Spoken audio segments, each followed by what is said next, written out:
I started just going out walking. Well, wasn't sleeping great, wasn't feeling great, was trying to sort a lot of stuff that needed to be sorted for decades essentially, and um, was dedicated to that process. But the only way I could kind of do it was through um, walking.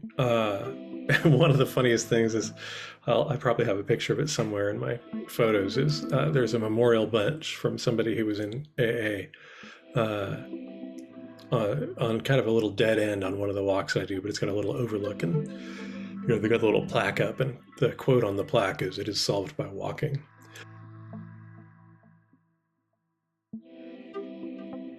Hello and welcome to the Spirit Box podcast, where we explore folklore, magic, the world of the spirits, and everything in between. Today it is my great pleasure to welcome back to the Spirit Box Aidan Wachter. Aidan is a magician, a talismanic tuner, and an author of note, having penned, I guess, 3 of the standout books on practical magical practice over the last 3 to 4 years. Those being 6 Ways, Weaving Fate and Changeling, respectively. And so this show is called It's Solved by Walking, and that's after a phrase that Aidan used in our conversation. And what that means is, or really rather where that comes from, is we discuss the impact that nature can have on us as we're working through some of the challenging landscapes of our internal worlds, of our lives.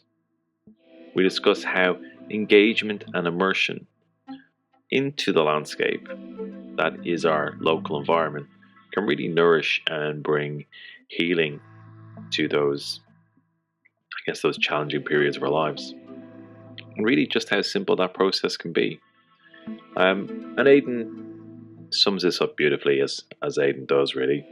And those of you who are familiar with his writing will know he really has this knack for simplifying complex and often kind of impenetrable, challenging issues that sometimes feel like they can block us in our life. Aidan has a real knack of kind of, guiding you through that in a way that is simple yet deeply meaningful. And he does that again today. Obviously I lower the tone of the conversation, but Aidan knocks it out of the park. So we get into, amongst other things, we get into what it's like doing guided writing with your allies, what that collaborative process can be like, what it feels like, the pros and cons of it, and also what is it like to write 3 successful books. Is that a strange, great experience, but is it a strange one? And Aidan gives us some interesting insights there. In the Plus show, we discuss what it's like to be a vehicle for magical current. And Aidan gives us ideas on how the field, the magical field that we interact with, how this is an organism, and as magical practitioners, we have a function about sustaining and nourishing and being nourished by that organism. We also go through how it's unlikely one will remain the same as you once were if you develop a magical life, and how that change, it's not often a pretty one. It rarely is, really. It can be some hard yards. And we go into how there is a sense of something similar happening on an international level, and how do we navigate life when you're confronted with difficult and the downright awful in our external world. And if you want to hear that, if you want to hear the Plus show, simple to do so. Simply click the link in the show notes, go to my Linktree link, and that will take you to the link to the Patreon, where you can hear the full Plus show and the whole back catalogue of all the Plus shows and a host of other bits and bobs we do on the Patreon. And we do lots of different Plus shows, lots of different bonus shows on various different topics. There's essays up there, there's a whole lot. And pop onto the Discord too. We got a nice little community there of like-minded folk, curious and inquiring people with lots of different knowledge and experience to share. So if that sounds like your bag, then clicky linky and come and join the Patreon, come and join the fam. Okay, let's get on with the show.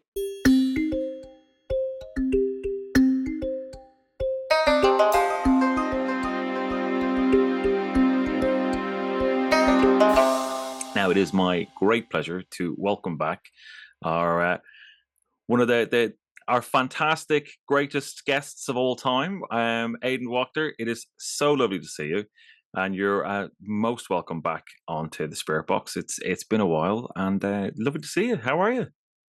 I am pretty good. It's as it seems to have been for a lot of people. I mentioned by both you and Tommy in your recording. It's been a rough ride for a couple of years, but Yeah.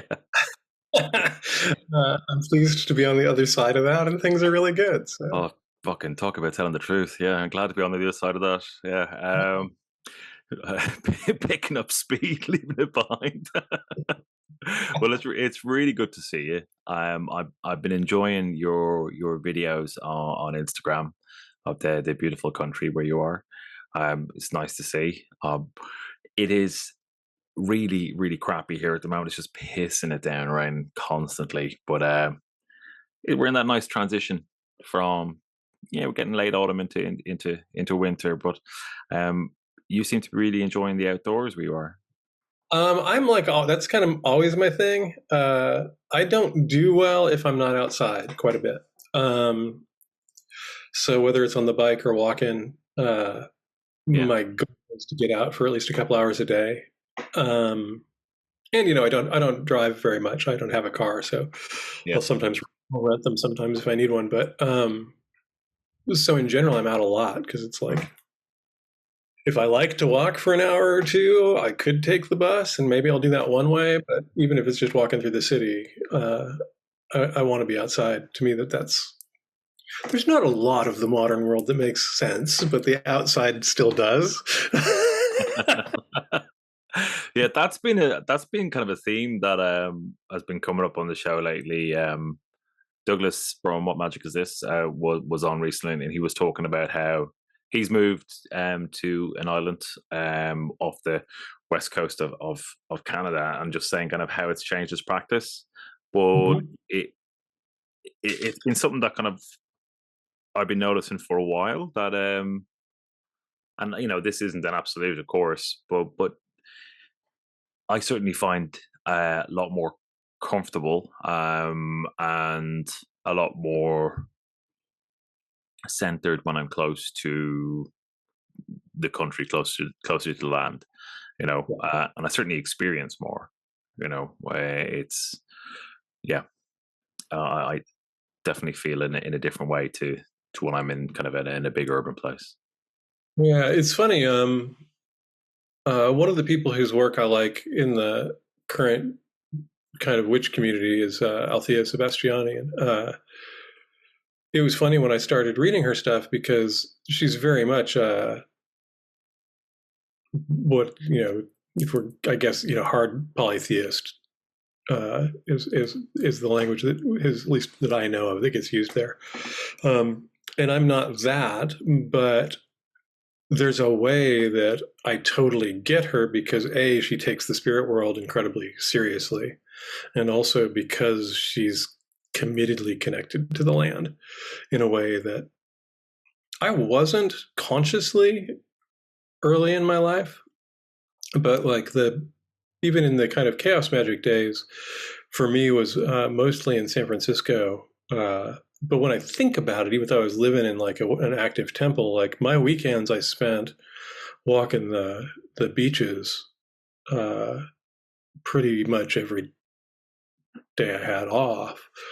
Um, and I think that it's one of those things. Yeah, I didn't necessarily consciously realize it until much later, but now it's a very clear thing. Like, no, I got to be somewhere where I can get outside, and I have to actually do that, even if I don't feel like it in the moment. I'm always the better for it when I do it.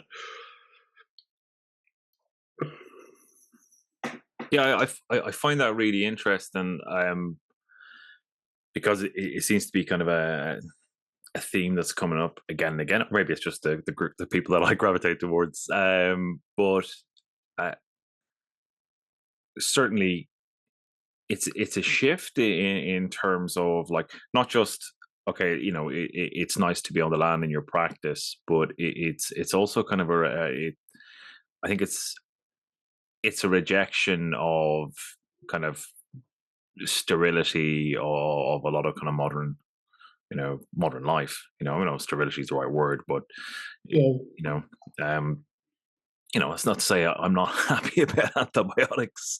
I am, but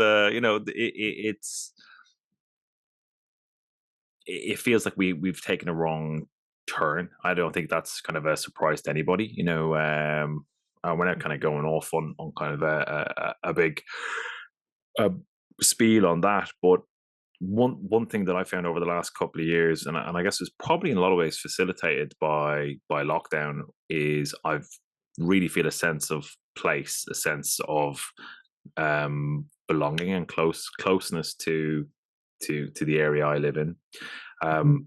and that really has kind of blossomed, I guess, in my practice. And I was wondering, kind of just seeing the kind of the videos that you've been posting and some really, it's a beautiful landscape.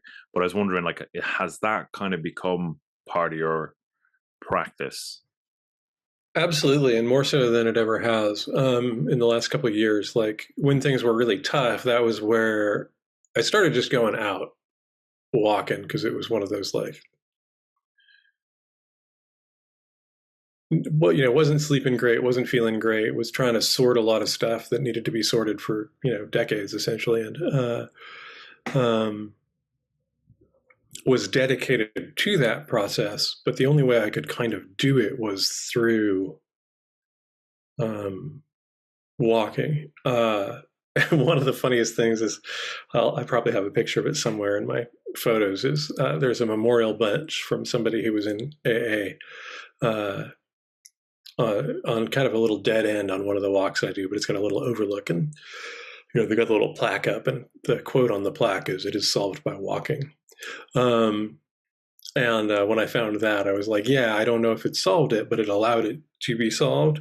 And then through that, I began connecting really specifically to particular, um, I guess what I'd say are for me power spots here.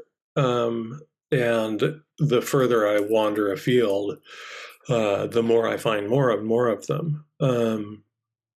You know, and so that is really where I'm doing most of my work. Is now, again, it's not.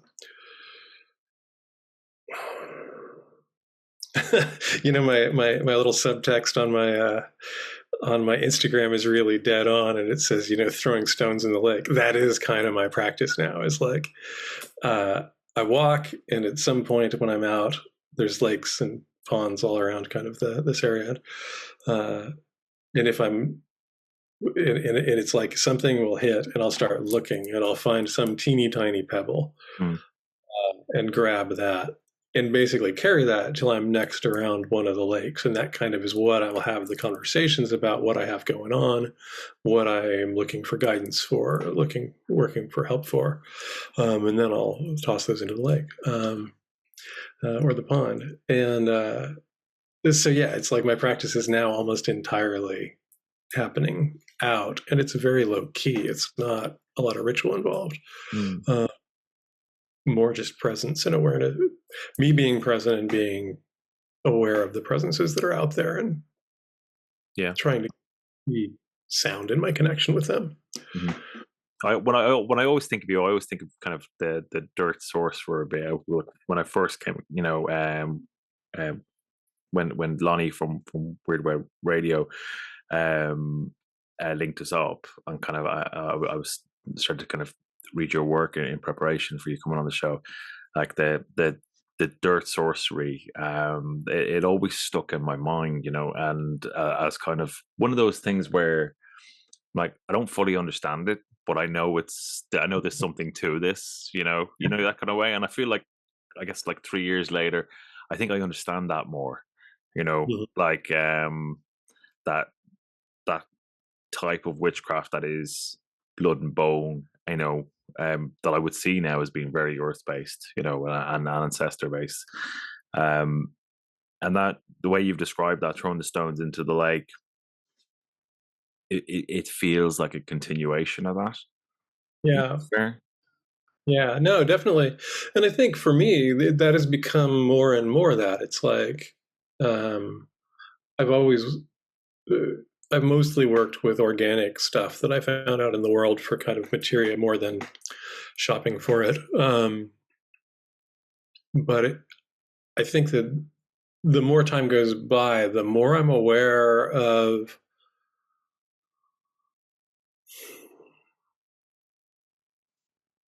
and this is in some way tied into the ancestries, but I'm not sure how I would go there yet, which has also had a radical shift for me, but over the last few years. But like part of, I think, what maybe has gone so off and why people are struggling so hard, and I think why I can struggle so hard when I lose sight of it, is that we do owe like a debt for being here. And that's not how most of our societies are set up. Most of us are just, how do we take? Um, and it's not even the whole society, it's just the folks that have got the more clout in the society.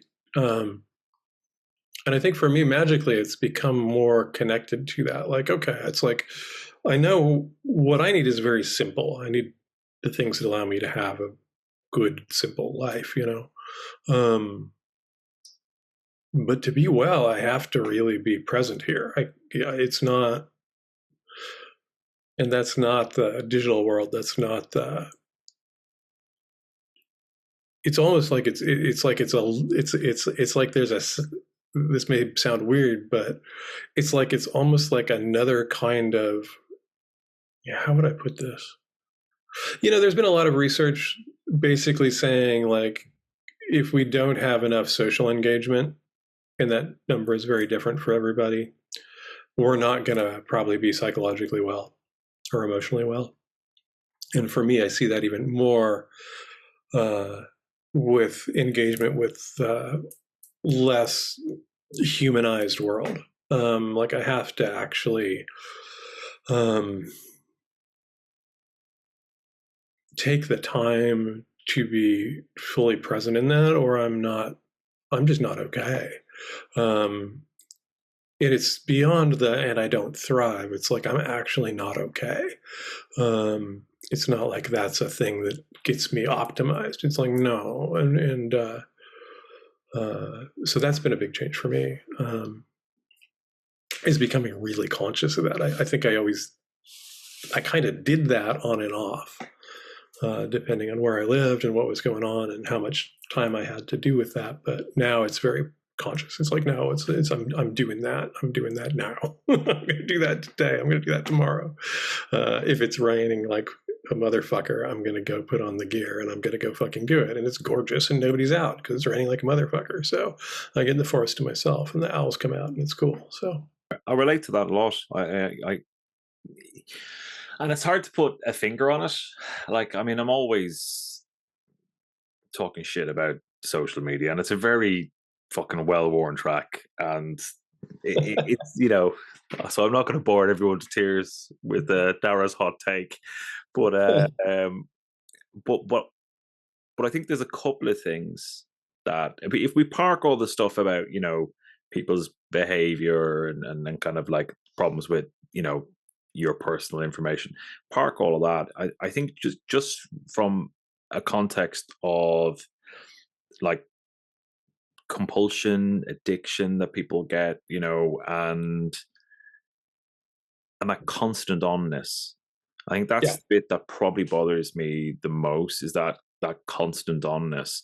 And similar to you, like I try to go to the woods regularly, but you know, not as often as I'd like. But every day, I get dirty hands.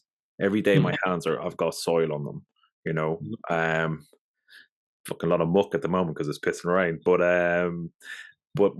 but that's, I get a weird sense of value from that, and it's hard not to kind of sound a bit like, you know, twee or over simplistic about it, but because I struggle to actually define why. But getting my hands dirty and being in nature, that in a way that I can't if I'm too, you know, if I'm in too much of an urban area, is, it's very leveling. Like Yeah. I read somewhere, you might know this as well, that apparently the frequencies of birdsong, that there is even some of the ones that we can't hear, the kind of ultrasound ones, they have a really positive effect on the human nervous system. So so there seems to be kind of like a multiple levels that kind of the, this environment, unsurprisingly, because that's where we're fucking from, Right. is widely beneficial for us. There's I get tangled up in the different schools that are pretty close together. But one of the things that I've been looking at, and it's kind of popular right now, but it's been helpful to me even so. So it's either coming from somatics or from polyvagal theory, and there's a lot of crossover there. And I don't remember who kind of put this forward, but they basically said that because of how we operate as infants, that we have a zero survival possibility if left to ourselves, that we actually share nervous systems. And the idea that, and the term that they use behind this is co-regulation, right? So that, like, if I'm really upset and I come over to your house and you are not totally upset, and we talk, there's two things that could happen. One is you could get upset along with me, but the kind of preferred is that I'll begin to tune into kind of what's going on in your nervous system and go, oh, okay, I've got all this threat response going on, but Dara doesn't. So maybe, and so this is happening on a very deep level, an unconscious level. I'm able to begin to relax, going, okay, this person is not in the same state that I am. And I would think that we do that with the whole world when we have the option to, because that's, to me, that thing about like the bird song is I would go like, sure, that makes sense to me, because it's like, for me, all the birds and all the squirrels and all this stuff, and I'm not the nature guy that knows the names of all these things. I just don't. I don't know the names of all the trees that I'm around, though I'm working on that, because it's one of those things where, oh, wow, I really never learned that stuff. I'm just out in it. But I know that as soon as I get out there and I'm around the animal life and I'm around the tree life and I'm around the kind of mostly naturally flowing water, my whole nervous system drops. Like that sympathetic fight or flight just fucking dumps. And even like we talked a while ago, I think, and I told you about being out in the woods and that owl scaring the shit out of me because I was out in the woods in the dark.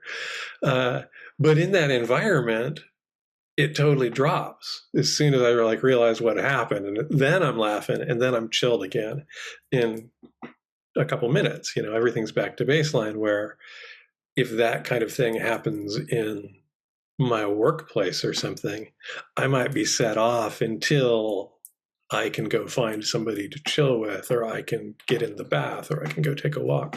So it makes sense to me, and I think that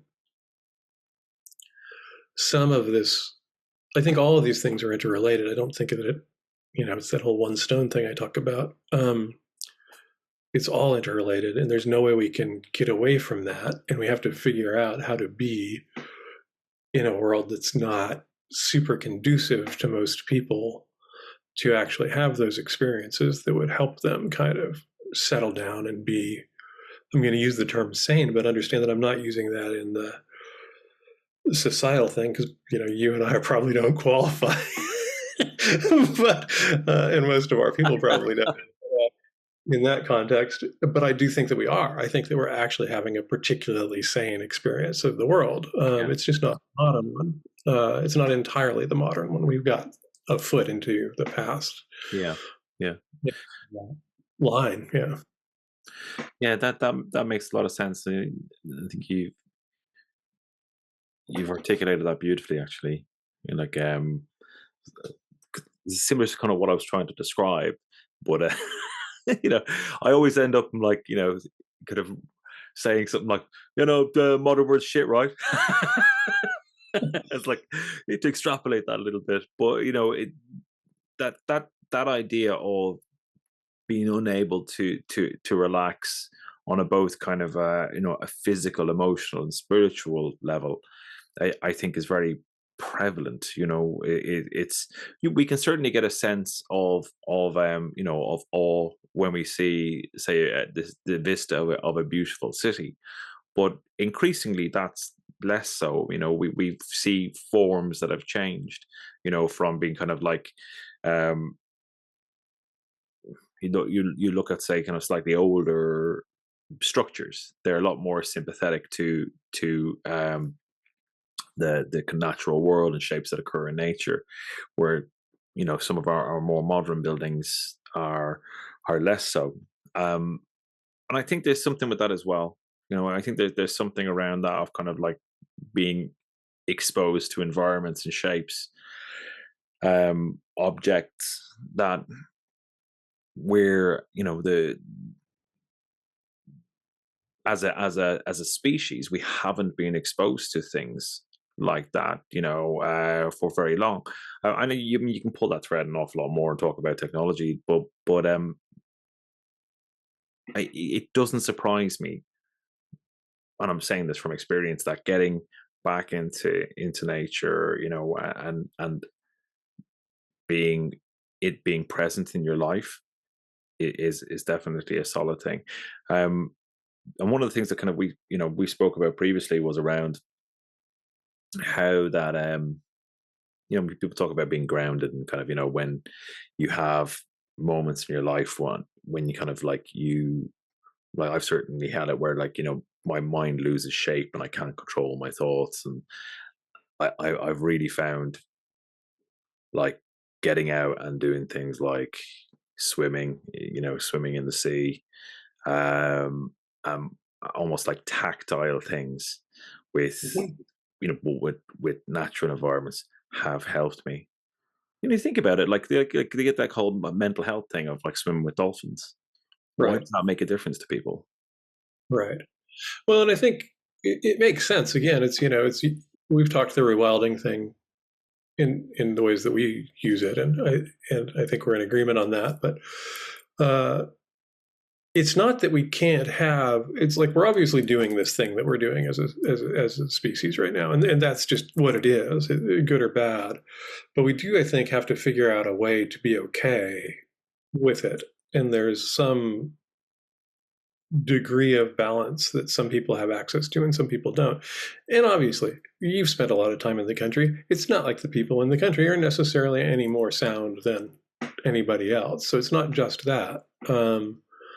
Uh, you know, uh, but I do think we have to figure out both individually, and then hopefully if we can do that and make it through long enough, we can figure out on a wider scale, like how overall do we set things up to be sound and for people to be generally okay rather than to be generally not okay, which I think we're generally not okay for the most part now, in the West at least. Yeah, I agree with that. Yeah. Yeah, so like when I was in San Francisco, I spent, it's like I lived in a part of town that was generally just below what they call the Panhandle and Golden Gate Park. And so you could walk the Panhandle into the park and walk all the way to Ocean Beach. Um, and this was, a couple hour walk. And I did that for years, all the time, and found versions of that when I lived in Berkeley and things like that. But, that's, again, not accessible to everybody. The ability to even walk out into spaces like that isn't accessible to everybody. And I get that. And that's something that has to also be kind of dealt with, is where it's like we're such a weirdly, I don't know, we're like weirdly ableist in such strange ways, because everybody's got their own issues, but it's like we just don't want to look at the ones that are, we aren't taught to look at the ones that aren't ours necessarily. But I do think it's just about, like you were talking about the social media thing. I kind of was lucky because mostly I have never had that stuff on phones. Like I was on Instagram for years without having a phone that I did that with. I was, taking pictures and importing them onto my computer and doing that.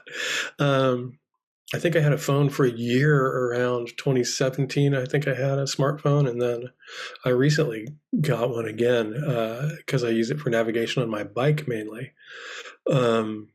and it's got a great camera, so I use it for that. But I think more than anything else, it's something that you hit on. It's like there's also this thing about just the tactile nature of us. Like if you think about like your sense organs, right? Our eyes are these super tight, forward focused things, right? But that's what's mostly getting affected, and then the next thing we get is our ears, But our entire body is this. All of our skin is this massive sense organ, and if we're not actually able to interact in different ways with the world, that's not really getting engaged as much as we would be used to. This house that I'm in is kind of a great case in point. Like it's the least uh, temperature stable structure I've ever lived in, and it's like totally weird because I'm having to like really kind of go like, okay, like I have to continuously work to keep it in a semi-comfortable range, but I've also had to go back to like, even more so than when I lived in the cabin in the woods in Tennessee. That place was thermally sound in a way that this building really isn't. So it's like I'm back into the world of like, okay, I'm hot, take off a layer. I'm cold, put it back on, and this is all day, right? And so there's a way that I'm aware now of my skin in a way that I'm not usually unless I'm outside, Yeah, the whole thing it's an interesting and very deep rabbit hole, I think, but it's more just how do we get sound? And for me, I had to figure out that I couldn't spend as much time online as I was doing. And I had to pick where I did it, and so for whatever reason, Instagram doesn't fuck with my head much. Facebook did, Twitter did the Twitter thing. So it is just figuring out what's my limit, what do I want from it, and kind of focusing myself in general more on figuring out what relationships, whether they're through mediums like this, you and I talk this way, separate from these things, do I want to deepen? Because otherwise we have, whatever, a couple hundred really surface relationships. And at least for me, that doesn't work that well, I'm kind of totally reflecting that back to you. Like I feel very, very similar to that. Even down to kind of your description of the various social media platforms and all that kind of stuff. And one thing I really want kind of people listening to this to take on board is that really, you don't have to be there. Right. You don't have to be in those spaces. Like if you were in a shitty bar, you'd leave. Yeah. You can do that. It's possible to do that. But anyway, apart from kind of that segue, what I wanted Totally. to ask you is how has this changed your practice? Um,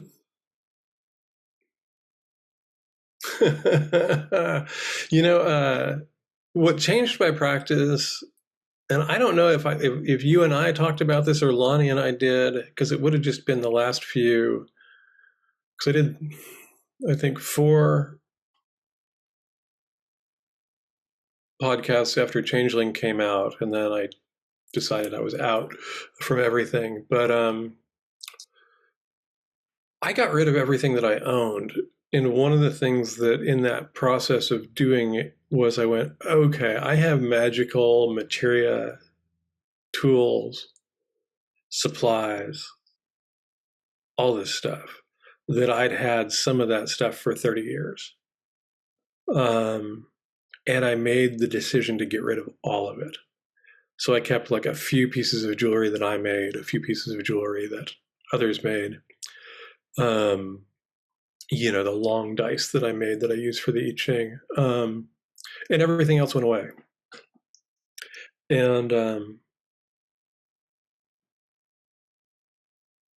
that is one of the things that I think allowed kind of some of the changes that I needed to make to happen. Like, okay, we're making a break. It's like, you can't walk away from your history, but you don't necessarily have to carry it with you as tangibly as that. And so that was really strange because then I didn't have all of my kind of fallback things that I worked with. And so I'm pretty much back to that, rocks, plant material or animal material that I find outside. And then, I've got two new journals and a stack of pens that'll be consecrated as black books in the next couple of weeks. So it changed a lot. It changed because I guess it caused me to really just focus on my connection to however you want to view it, because I'm not hardline about it, but what I would say are the spirits and the allies around me, rather than all of the various tools that I've gone to as ways of connecting to them. And so some of that stuff is much lighter. Some of it's much more intense without those.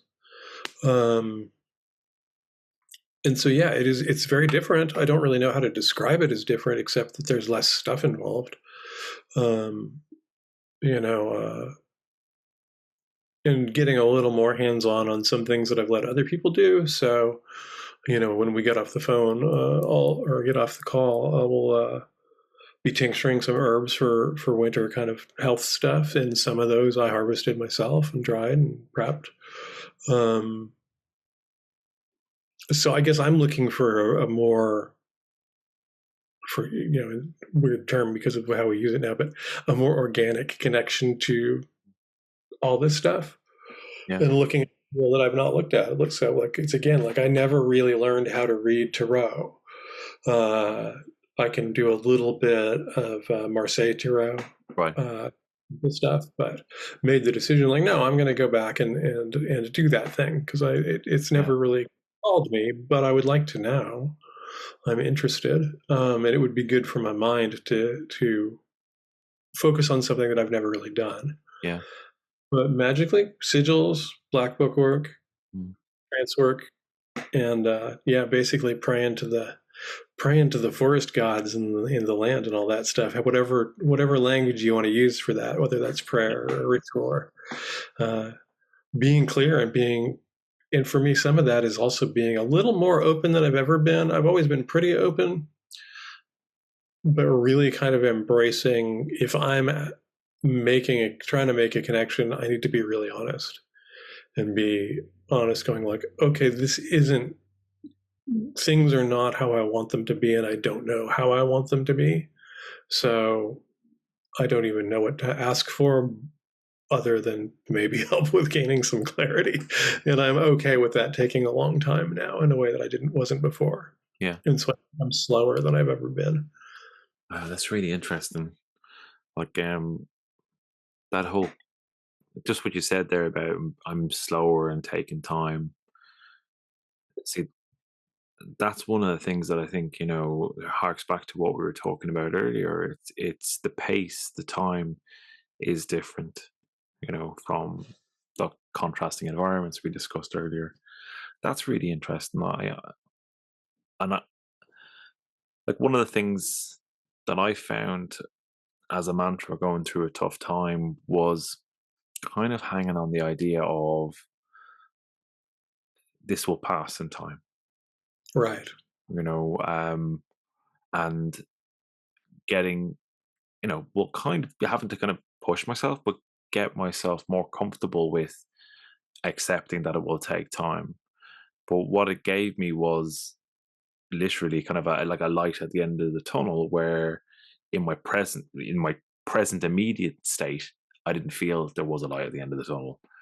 But if I started to think about this time will pass and the slow, and again, being comfortable with the slowness, it was really helpful. That I think that's something as well, isn't it? It's slowing down, I think for me, that's a big thing.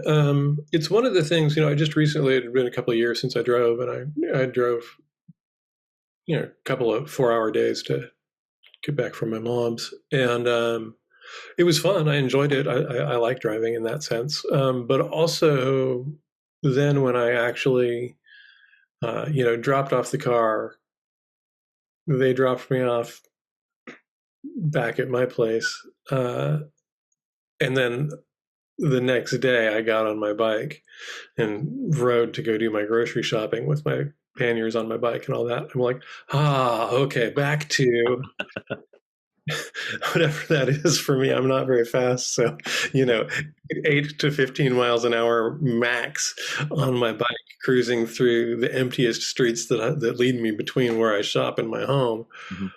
And I'm like, okay, this is why I don't really drive anymore. And the same thing with that is there's times also where I'll go, okay, I should go for a ride. But now I'm also going like, is that what I need? Or do I need to go for a walk? Mm-hmm. Because even that's faster than what I need. Like, okay, I don't really need to. Sometimes I just want to cover ground. But sometimes it is really about slowing way the fuck down. And I think, I'm always kind of drawn back to the whole idea of kind of our history, agriculture when it's human and even animal, when you're talking horses or mules or whatever, as assistance, is slow. Foraging and hunting, when it's done by hand or bow and arrow or spear or traps and snares and stuff, is slow. It's really slow. And if we think about, even if you think about, if you're out with people doing stuff, time can kind of pass fairly quickly anyway, but not in the way that it does when you're like in the workplace or when you're, it's just an interesting thing. Yeah, I think that the speed, let's go to the old one, speed kills, and we can mix that with the other one and go, and more speed kills absolutely or something, counter to my young self's love of things go fast, but I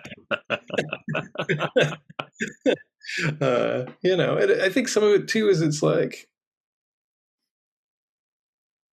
the way that like lots of speed, lots of busyness makes it. It's not necessarily that it makes life easy, but it makes it easier to not feel what we feel. Yeah, definitely. Well, and so some of that is I'm also trying to get more comfortable being not busy. When I had the shop running and everything, for 10 years, I was cranking 7 days a week pretty much, in very long days.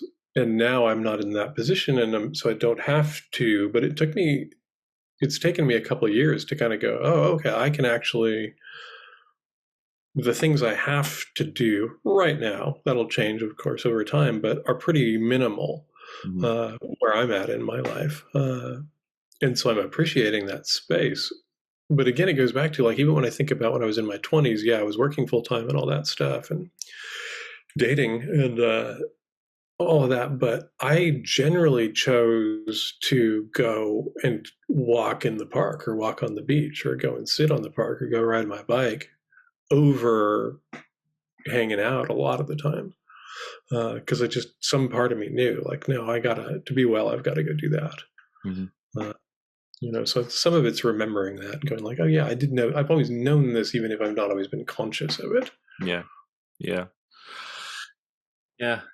And in terms of of how you've kind of collated your work in the past, you've obviously got 3 tremendous books, all of which I have, all nestled side by side, because I'm a bit of a dick like that. I can't have them separate. Can't have them all separate? No, couldn't do that. That would genuinely upset me. But is kind of your last kind of 18 months to 2 years, is that starting to kind of percolate in something that you want to express? It is. I don't know what that is yet, because it's like I'm like the least organized writer that I know of. That's just, I'll admit it, maybe. And also I didn't do college at all. So I hardly did high school. So that hardly, you can't even qualify that. Essays never had to be longer than a page or two. So that whole thing of you outline and it doesn't happen. You do that after you write the book to try and make it be in the correct order, and then you reorganize it. So what I get is I get like dumps from whether it's me or my deep mind or the allies or whatever, and I've got a lot of those now. Right. But I'm not sure exactly what is gonna go. I'm tending towards releasing a pretty simple, but maybe a little different than the usual sigils book. In part as like I get asked for it. I've been asked for it a lot, and also because it's a little bit separate from what has been going on for the last couple of years. Yeah. So it kind of gives me more space to sit with that stuff and let it perk out. But I'm not sure. But definitely working on it. Just which it is, I don't know yet. There's about 10 hits, but it's I'm excited to get into it, and it's probably going to happen in the next couple months because it's that time of year for me. So right. Do you get corralled by your allies into kind of like, no, this is the direction we want you to take? Or oh yeah, that definitely has happened so far with every book, and I think I'm probably being a dick and being resistant to actually trying to process the last couple of years in a book, but that's probably what has to happen in some way. Yeah. But again, I don't know that it has to happen right now. But I know that there's stuff that's useful in there that came through there. And it's kind of like, again, it's almost like there are things that do you try and do it while you're still coming out of that, or do you let yourself have a little bit of space? Yeah. We'll see what the allies think of that. We've got we have a few good ideas that have got 10,000 words on them each. So cool. I'll probably dive back in and look at those and see if any of them spark, because that's usually what happens. Is I end up with the beginnings of multiple books, and eventually one of them goes, this is it, or this piece of this and this together then become something that can work. So we'll see, but it'll definitely come. Mm-hmm. It'll come in its own good time. Yeah, absolutely. I was listening back to some of the conversations we've had on the show before in preparation from this, and I remember when I think it was your second show, second interview was around the somnambulist self. Talked about that kind of the sleeping self, and and then in your last interview around changeling, but in both those you talked a little bit about the writing experience and about kind of how that can be guided sometimes, yeah. And I find that really interesting because, like, at the time I didn't really know what you meant. I kind of think I do now a little bit more. That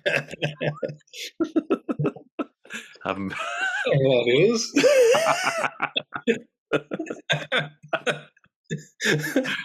I got my bell rung,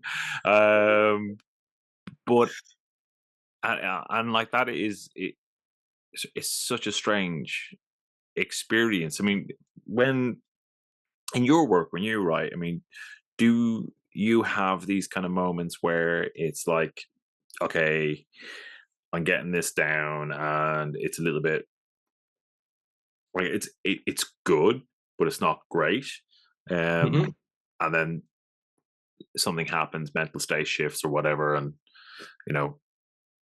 the energy comes through or the voices come through. And yeah, I don't remember where I heard it, and I didn't have any idea what they were talking about because I'd not written a book. But somewhere I heard somebody say that the good books are not written; they're revised. Right. And that's my experience. It's like I will write. I think with all of my books, it's probably somewhere in the 40,000 words before I go like, okay, I get it, and then I almost have to start over again. And so most of my books have been completely rewritten. They've not been even revised. Sometimes there'll be sections that I keep, but it's more like, okay, that was me getting the rough out. And then at some point I get out of the way is my experience. And then kind of the book spirits or whatever are able to actually get something out that's clear and is useful beyond just my own kind of internal gibberish, because it's pretty gibberish in there. And it's very much it's definitely it's super collaborative for me. I don't know. I always thought that was kind of like a great out for people not wanting to take, it's how do I like keep my ego out of this? But now I get like that, and I get that on the music end and lots of other things of just being like, for some people that's probably that, is it's like I don't want to like toot my own horn, but for me it's very much that I know that this stuff is collaborative.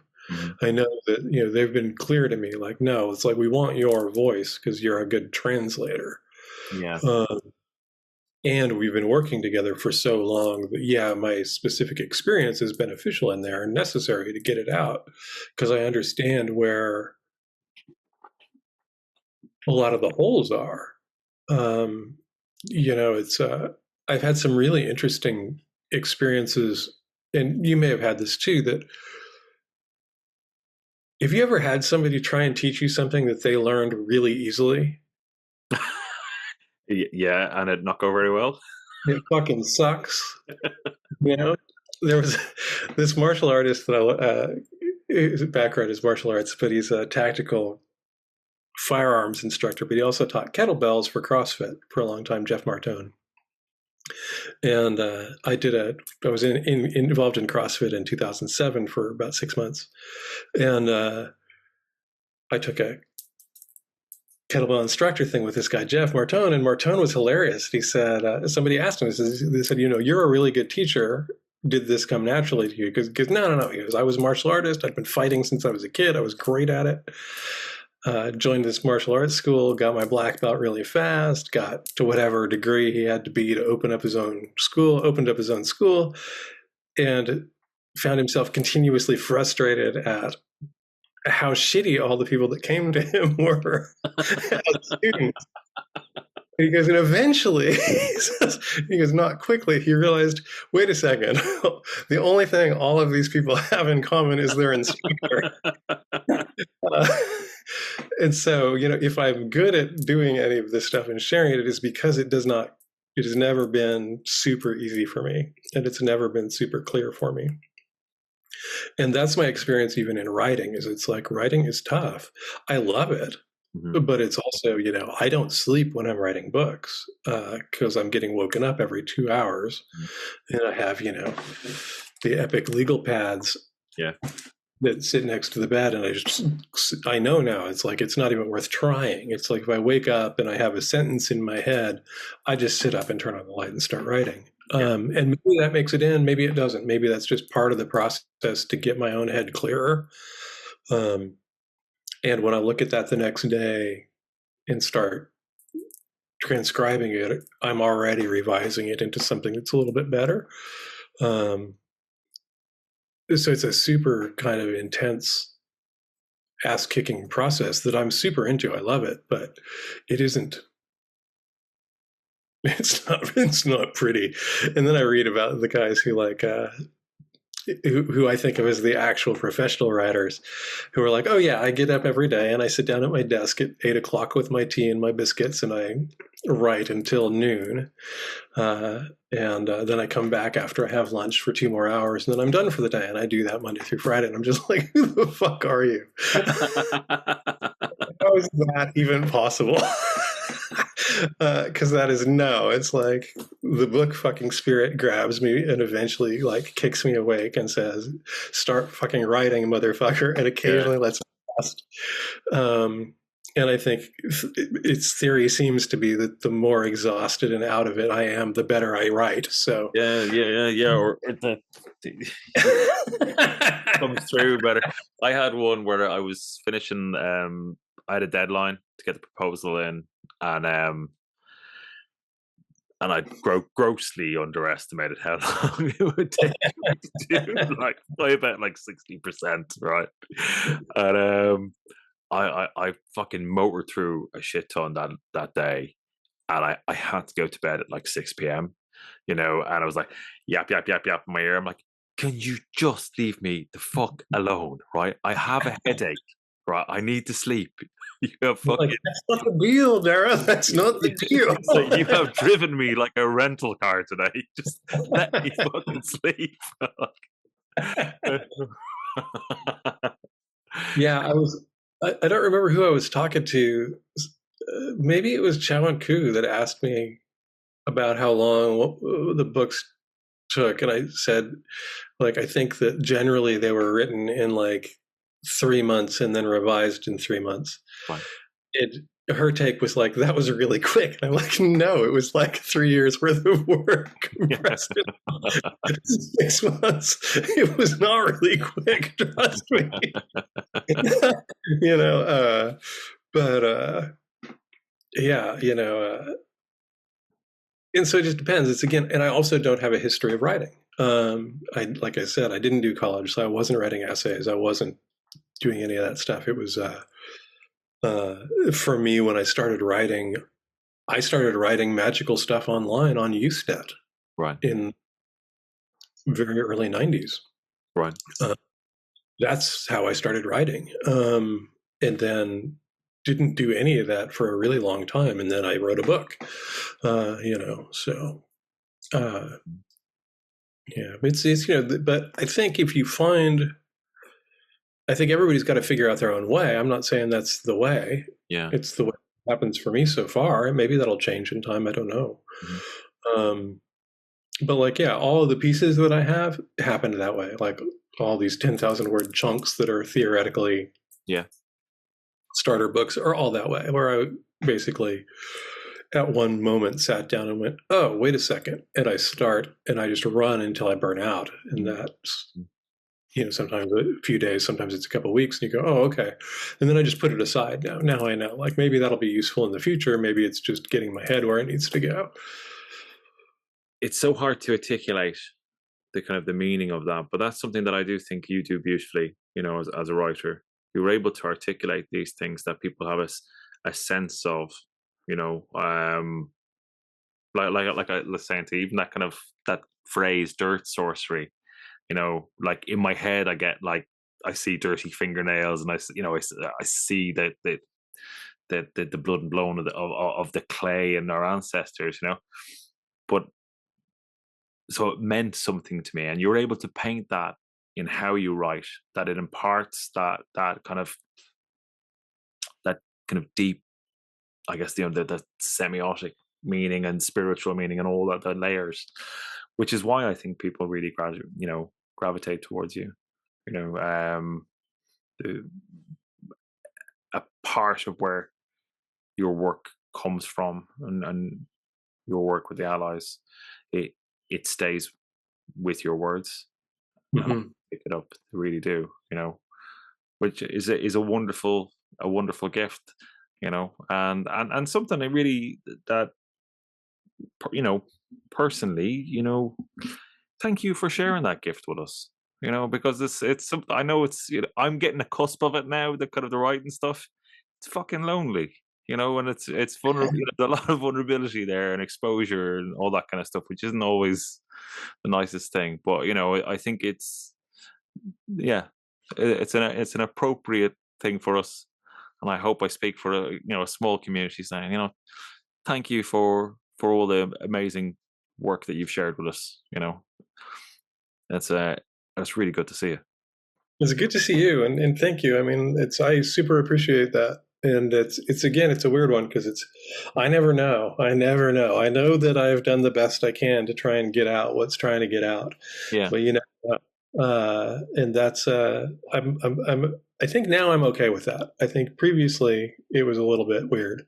I think I was more concerned about it, but now it's like I just do the best that I can, and hopefully it gets to the people that can use it. Yeah. Well, that makes a lot of sense. Aidan, it's been lovely to catch up with you. It always is, but it's lovely to have you back on the show, and I know people are going to really love this. So thank you. It's been great to have you on the Spirit Books. Thank you for having me.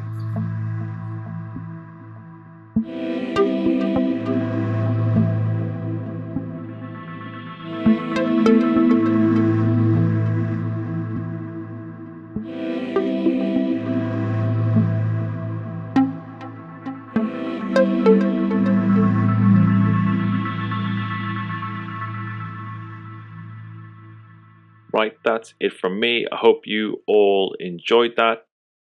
If you want to hear more Aidan, then do check the back catalogue. 3 more shows there as well. I would also give a shout out to Lonnie Scott of Weird Web Radio. And he's just done a great show with Aidan as well. Just a bit before this one, so do check that out.